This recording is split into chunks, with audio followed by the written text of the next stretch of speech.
Hello नमस्ते मेरो YouTube च्यानलमा यहाँलाई स्वागत छ। आज चाहिँ म यो सिलिङ फ्यान ओरिएन्ट कम्पनीको कति 70 वाटको सिंगल फेज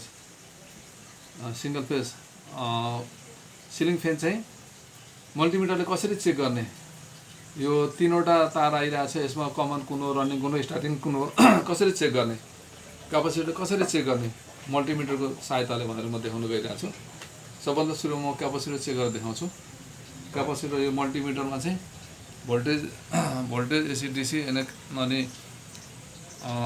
डायोड अनि कन्टिन्युटी चेक गर्ने छ, एम्पियर धेरै कुराहरू छ। क्यापासिटर चेक गर्ने छ, म क्यापासिटरको मोडमा लान्छु, क्यापासिटर चेक गर्ने मोडमा लान्छु। क्यापासिटर चेक गर्दाखेरि यसरी यो दुईवटा मुखमा चाहिँ चेक गर्ने, यो 2.79 देखाइरहेछ, 2.755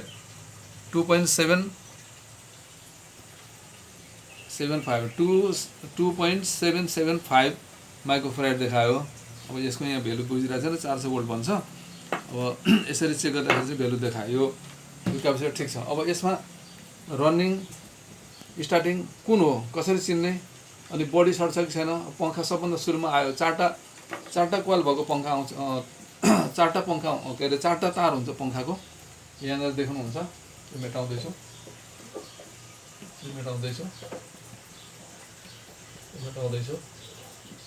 हाम्रो अहिले दुईवटा हुनुपर्ने,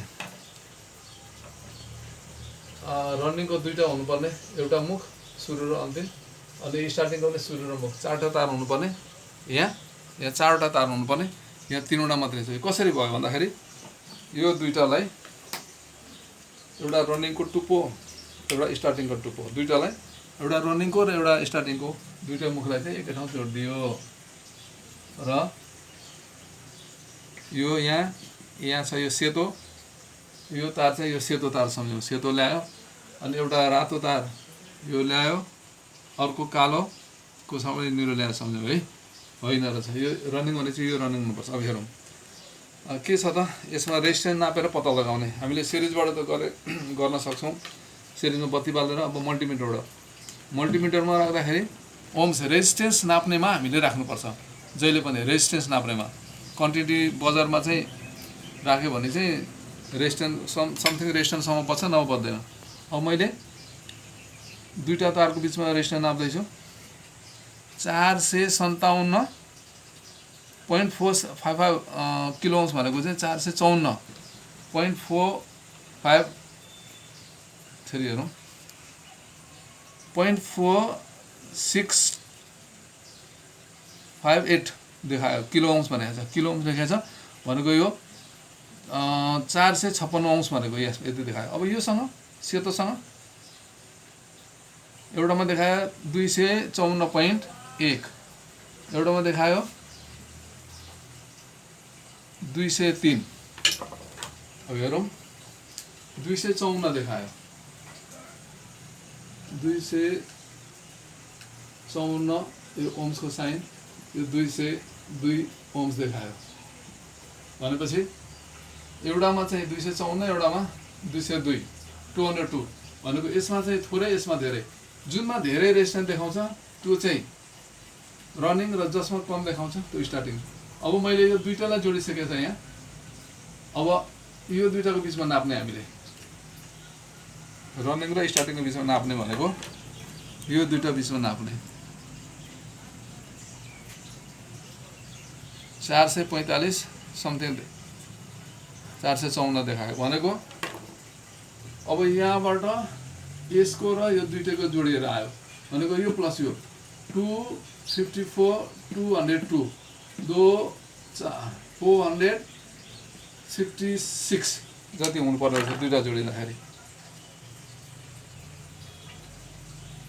अब अलिअलि इरर होला, 455 आयो भनेको यहाँबाट चाहिँ घुमेर यसरी दुईटैको रेजिस्टेन्स नाप्दाखेरि चाहिँ 455 जति आयो भनेको यो दुईटा रनिङ स्टार्टिङ रहेछ र यो चाहिँ कमन रहेछ। कमनसँग हेरौँ, कमनसँग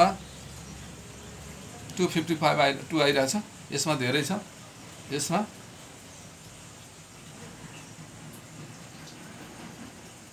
थोरै छ भनेपछि यो स्टार्टिङ रहेछ, यो रनिङ रहेछ। अब क्यापासिटरलाई हामीले यसरी जोड्ने हो, एउटा रनिङमा जोड्ने, यो क्यापासिटर नलाइकन पङ्खामा पनि घुम्दैन, क्यापासिटर लाउनै पर्छ। क्यापासिटर पनि ठिक रहेछ। अब हामीले के गरौँ त, रनिङ र स्टार्टिङको बिचमा क्यापासिटर जोड्यौँ। कमनलाई त्यतिकै छोड्ने, यो दुईटा कमन। यसमा चाहिँ हाम्रो सिधै एउटा लाइनबाट आउने तार डाइरेक्ट जोडिदिने। अनि यो दुईटा जुन तार छ रनिङ स्टार्टिङ क्यापासिटर जोडेकोमा चाहिँ, यो रनिङमा चाहिँ यो सप्लाईबाट आउने भनेको यो लास्टमा यसमा जोडिदिने। भनेको मतलब के त, हामीले दिने सप्लाई, बिजुलीको सप्लाई स्विचबाट आउने यसमा दिने एउटा यसमा दिने, अनि सुल्टो घुम्यौँ। अब स्टार्टिङमा दियो भने उल्टो घुम्यौँ। यही चिज मैले यो जेनेरेटर अथवा पावर सप्लाई मानौँ हाम्रो एकछिनको लागि, हाम्रो यो मल्टिमिटर, एउटा तार यहाँ डाइरेक्ट दिने। अब एउटा तार सप्लाई यहाँ दिएँ भने मैले यो पङ्खा सुल्टो घुम्यौँ। अब यताबाट यो चेन्ज गरेर पनि उल्टो घुम्यौँ। यति नै हो कनेक्सन गर्न। अनि पङ्खा कनेक्सन गर्ने त्यही हो, चारवटा आउनु भने तिनवटा कसरी आयो भन्दाखेरि यो कमन यो दुईटालाई एउटै बनाएर यहाँ कमन भएर आयो। र एउटाको मुख यो धेरै रेजिस्टेन्स भएको, जुन रेजिस्टेन्स धेरै छ त्यो रनिङ, जसमा कम छ स्टार्टिङ। अनि कमनमा डाइरेक्ट, यो कमनमा एउटा डाइरेक्ट तार दिने, अर्को डाइरेक्ट तार आउने रनिङमा दिने, अनि सुल्टो घुम्छ। स्टार्टिङमा दियो भने उल्टो घुम्छ। यति हो बुझ्नुपर्ने। अनि फिट गर्दाखेरि पङ्खाको ब्लेडलाई चाहिँ सुल्टो तरिका लाउने, उल्टो सुल्टो लाउनु हुँदैन। अनि माथि झुन्डाउँदाखेरि यो रबर छ, रबर गुटको मजाले लाउने। अनि यो नट बल्टु यहाँ चाहिँ हाम्रो यहाँ चाहिँ यो लक छ, चिम्टी टाइपको लक छ, लगाएर यो चिरापिन छ, चिरापिन छिराएर यसरी गरेपछि यो घुम्दै गयो भने पनि, यो नट खोल्यो भने पनि यो खुल्दैन। यहाँनिर पनि चिरापिन लगाएको छ, यो चिरापिन लगायो भने जति घुम्दै गए पनि यो फुस्किँदैन। नभए पङ्खा घुम्दा गएर चाहिँ यो फुस्केर तल झर्छ, दुर्घटना हुनसक्छ। यसरी नै लगाउने। हामीले के गर्यौँ त, कमन, रनिङ, स्टार्टिङ चिन्यौँ। क्यापासिटर कसरी चेक गर्ने चिन्यौँ। कमनको अपोजिट दुईवटा तारमा चाहिँ एउटा रनिङ एउटा स्टार्टिङ हुँदो रहेछ। कमनसँग रनिङको रेजिस्टेन्स बढी हुँदो रहेछ, अनि कमनसँग स्टार्टिङको कम हुँदो रहेछ। र कमनलाई छुट्टै राख्ने, यसमा सप्लाई दिने। अनि यो रनिङ र स्टार्टिङ कोइलको बिचमा, दुईवटाको बिचमा क्यापासिटरलाई चाहिँ एउटा यसरी, यो रनिङ हो, धेरै रेजिस्टेन्स आउने रनिङ, कमनसँग अलिक बढी आउने रनिङ, रेजिस्टेन्स आउने रनिङ, र कमनसँग अलिक थोरै आउने स्टार्टिङ, यो दुईटामा लाउने। त्यसपछि यो कमनमा डाइरेक्ट लाइन दिने, र स्टार्टिङमा होइन रनिङमा चाहिँ अर्को लाइन दिने। त्यसपछि पङ्खा सुल्टो घुम्छ। यति नै हो। उल्टो घुम्नलाई चाहिँ यसमा लाउनुपर्छ।